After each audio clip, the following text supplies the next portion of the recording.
बातमी सिल्लोडची आहे। सिल्लोडमध्ये वायू तस्करीची मुजोरी पाहायला मिळाली आहे।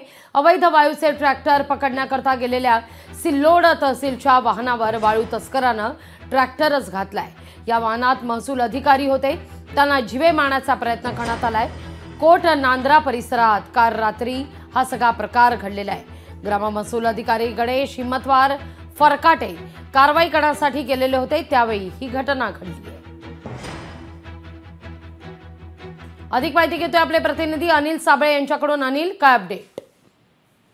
लागवी गेल्या काही वर्षापासून सिल्लोड तालुक्यात परिसरामध्ये मोठ्या प्रमाणात वाळू तस्करांचा धुमाकूळ सुरू आहे आणि या वाळू तस्करांकडनं ज्यांना वाळू तस्करी रोखण्यासाठी जे काही कोणी पोलीस अधिकारी असतील किंवा महसूलचे अधिकारी असतील यांना सातत्याने वेगवेगळ्या अडवणूक केल्या जाते आणि त्यांच्यावरती हल्ले करण्याचे जे प्रकार आहे हे सातत्याने वाढत आहेत आणि सातत्याने वाढत असल्यामुळे या भागामध्ये मोठी अशी दहशत या वाळू तस्करांनी केलेली आहे।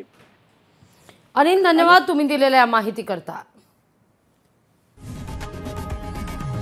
लोकशाही मराठी ऐका, पहा, जागरूक रहा।